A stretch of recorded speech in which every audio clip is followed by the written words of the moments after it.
The Center of Excellence for Biosensors, Instrumentation, and Process Control is a private research institution that creates solutions and conditions for high-tech entrepreneurship and is a high-quality model for facilitating innovation in Slovenia. It was established in 2009 and employs approximately 90 researchers involved in the most promising disciplines, such as biochemistry, biology, microbiology, bioinstrumentation, optics, electrical engineering, physics, purification processes in biochemistry, and pharmacy.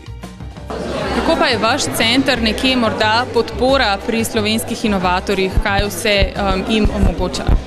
Predvsem nudimo podporo našim inovatorjem. Se pravi, znotraj našega centra deluje 6 laboratorijev, v katerih trenutno poteka 20 raziskovalnih podjetij. In to je nenehni inovacijski proces. Mi smo zelo odprt center, povezujemo se tudi z ostalimi partnerji širše, z drugimi centri odličnosti in seveda tudi iz partnerji iz tujine. Tako imamo podpisanih že kar nekaj sporazumov in trenutno zelo intenzivno poteka sodelovanje z ruskimi inovacijskimi podjetji, kako v bistvu skupaj v sodelovanju z njimi in našimi inovatorji priti do še boljših produktov, še boljših inovacij. The dialogue of the second conference of the Center of Excellence, which took place this year, was marked by the fact that Slovenians are successful innovators, but are less successful in putting their innovations into practice. Kako dojemajo svetovni trgi slovenske inovacije? Ste že uspeli nekako dobiti neke feedbacke na Slovenijo? Jaz mislim, da te feedbacki se kažejo, predvsem tudi skozi naša partnerska podjetja. Kot sem že omenila, oni dejansko so globalni nišni lideri, kar pomeni, da so začeli podjetja sami, 1-2 osebi, praktično doma, v domači garaži, v domači sobi in za inovacijami uspeli prodreti na svetovnem trgu in postati globalni lideri. Se pravi, našli so svojo nišo, kjer nihče ni bil prisoten in svoj proizvod uveljavili. To so zdaj zelo uveljavljena podjetja, ki se tudi globalno naprej povezujejo in ravno tukaj je bil njihov pogum oziroma njihova ideja, da svoje najboljše razvojnike združijo skupaj z raziskovalci v okviru novega centra, to je našega centra odličnosti, in na ta način pridajo do še novejših produktov, prebojnih produktov, ki bi jih potem skozi nova podjetja lansirali na trg. According to Maja Makovec-Brenčić, head of the conference program board, Slovenia is gradually making progress in international comparability of innovation achievements. According to the Pro-Inno Europe indicators, it ranked among the follower countries in 2011, and thus advanced from the group of lagging countries.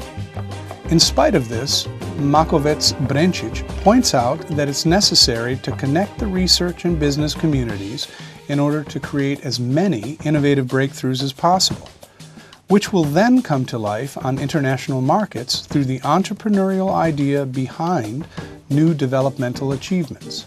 Kako bi po vašem Slovenci lahko izboljšali trženje lastnih inovacij v smislu lastne produktivnosti kot posledice tega?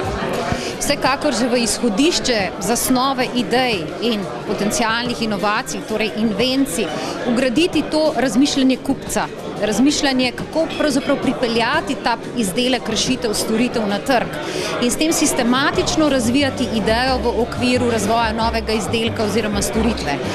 V tem konceptu v podjetjih morda delamo premalo sistematično, premalo tudi še vpeljujemo bazičnega raziskovanja in seveda posledično inoviranja iz teh razlogov. Tukaj je ogromno priložnosti za povezovanje med institucijami, inštituti, tako raziskovalno-znanstvenimi, kot seveda tistimi, ki so morda malce bolj že aplikativno usmerjeni in samim gospodarstvom. Je pa v teh povezovanjih potrebno veliko energije, veliko napora. Vendarle, ta vztrajnost se vedno, verjamem, vanjo poplača in to na mednarodnih trgih. Zato je združiti te moči in sile in ogromno znanj, ki je nekje morda celo skrito v to, da se prevede v trženjski način razmišljanja invencij, se pravi, da te res lahko postanejo inovacije. To nas bo seveda peljalo tudi v izdelke in na koncu znamke z višjo dodano vrednostjo, in seveda v prepoznavanje znanja Slovenije, torej porekla Slovenije kot tiste, ki je inovativno, razvojno in znanstveno usmerjena.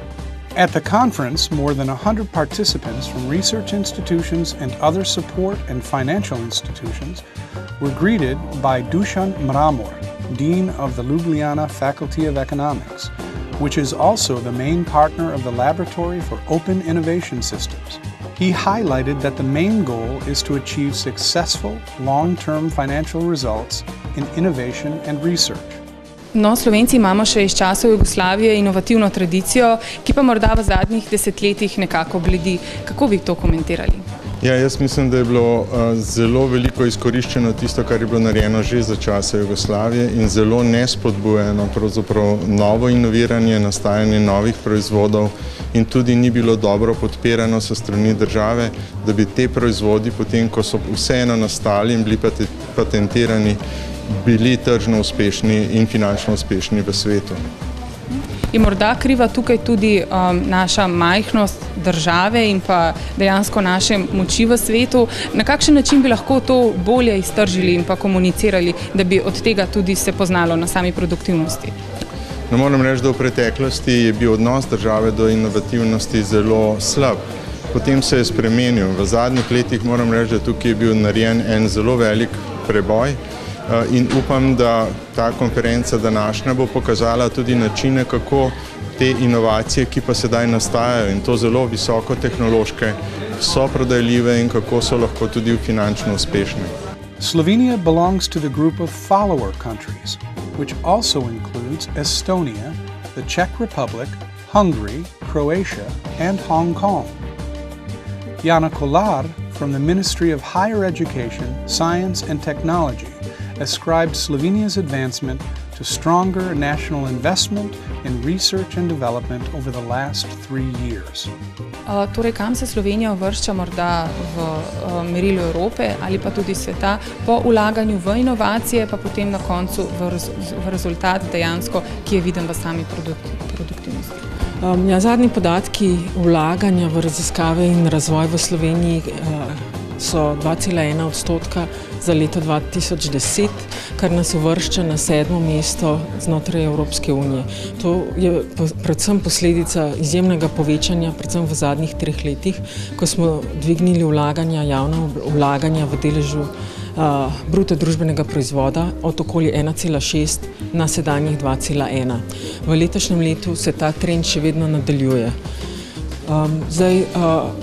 Kar se tiče samih outputov, inovativnosti, smo se na podlagi tudi teh povečanih vlaganj po zadnjih poročilih Evropske unije prebili iz 3. v 2. skupino najbolj inovativnih držav, tako imenovanih inovativnih sledilk, vendar skupaj z Estonijo in Portugalsko sodimo med tiste države, katerih inovativnost najhitreje napreduje. Torej, na katerih področjih v Sloveniji pa je največje število inovacij zabeleženo? Ja, Slovenija tudi sicer sodi med tiste države, ki imajo zelo visok delež srednjo in visoko tehnološkega izvoza. Predvsem močna je na področju, kot so naprimer farmacevtika, mali hišni aparati ali pa naprimer deli za avtomobilsko industrijo. Based on international findings, Špela Stres from the Jožef Stefan Institute pointed out at the conference that the breakthrough results suitable for global patenting and exploitation of this type of protected industrial property are only possible after passing the magic investment threshold of 500 million euros per industry. She also added that working together on joint projects is exceptionally important for successfully implementing knowledge into business.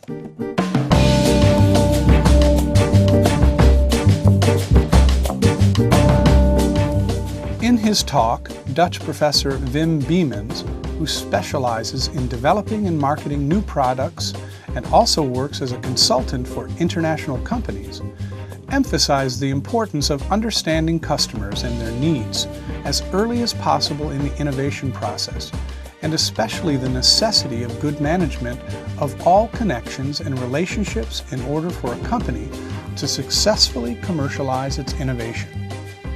These can involve the connections and relationships among team members, between various departments and business functions or between the company and the market. At the same time, he also pointed out that good innovations demand taking risks, experimenting, and not being afraid of making mistakes. Companies don't pay enough attention to customers because they, especially if a company is very much technology oriented, they tend to focus on the product itself, then develop the product and only then look at customers.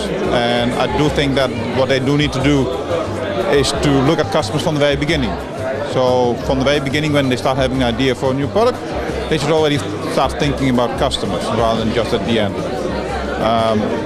And you asked what's the contribution of customers? Could be all kind of things. I mean, you could have customers come up with ideas for new products. You could have customers, you could ask them to comment on a product concept, for example, that you show them a list of specifications or maybe a three-dimensional model on a computer or anything like that, and you ask their reaction to that. Or you could ask them to test the product, so you give them a prototype, maybe ask them to take the prototype home and use it for a couple of weeks and then give their feedback, or do a group session, or could be almost anything. But they can be involved throughout the process. An international success story in innovation was presented by Hubert Kostler, the director of a high-tech company from Ribnica. The company produces robots and is now a player on the demanding global market. According to its director, the company's development flexibility enabled it to become a development partner with the innovative Japanese multinational corporation Yaskawa. Important components contributing to the company's success also include exceptionally attentive after-sales customer service, investment in employee education, and the company's overall R&D philosophy. V čem je razlika v trženju na eni strani standardiziranih produktov, na drugi strani pa inovacij? No, gledajte, razlika v trženju je seveda velika. Produkti, ki so standardizirani, je v bistvu pomeni za nas nek projekt, za katerega je vse znano. Ni neznank. Dokumentacija je razvita, software je razvit, to pomeni, se ukvarjamo samo še od odprtja delovnega naloga skozi proizvodno do končnega kupca. Pri inovativnih zadevah je pa zadeva popolnoma drugačna. Tam je pa v bistvu to, da nam kupec najprej pošlje neko svojo idejo, kaj želi, mi to idejo realiziramo, povabimo za mizo celoten tim, vodje projektov, konstrukterje elektrostroke, konstrukterje strojne stroke, softveraše, programerje robotov in v bistvu ta tim potem izoblikuje neko rešitev, seveda nazadnje vedno izhajamo iz tehnološkega procesa. Kaj bo ta robotska roka počela?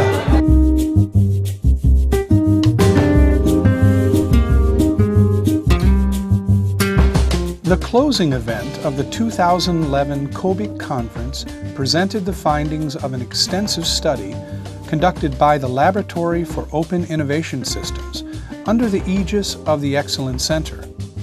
According to Mateusz Raškovič, the study included a sample of 160 Slovenian micro, small, and medium-sized enterprises. The findings show that in 2010, these companies invested more funds in research and development than in 2009, and that the ineffectiveness of the labor market, tax legislation, and the lack of development funding are identified as the main external obstacles to successful innovation and commercialization. The most obvious internal obstacles are the lack of systematic monitoring of innovation performance and outsourcing. Kaj bi lahko morda Slovenija kot država izboljšala na področju okolja za inovacije, za inovatorje? To je ogromno stvari, ampak tudi iz naših študij izhaja, da ena od tistih ključnih stvari je, da se ta Slovenija še bolj odpre. Tudi sami podjetniki že spoznavajo, da ravno ta delovno-pravna zakonodaja pri zaposlovanju tujcev in pa tudi pri prehodu, pri gibanju naših raziskovalcev v mednarodnem okolju.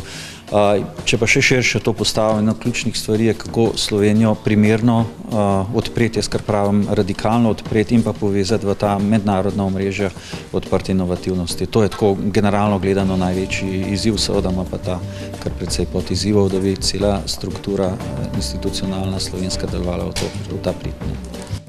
In addition, the conference also highlighted the fact that in its nearly 2 years of operation, the Center of Excellence for Biosensors, Instrumentation, and Process Control had already achieved its first research results in innovative practice.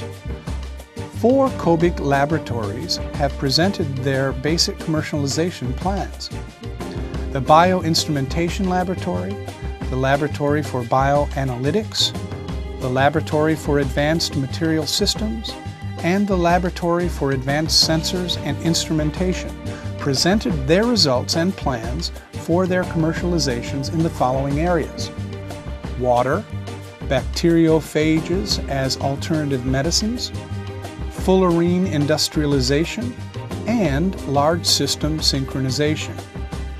All of the development ideas showed promise and seemed attractive breakthroughs in global markets.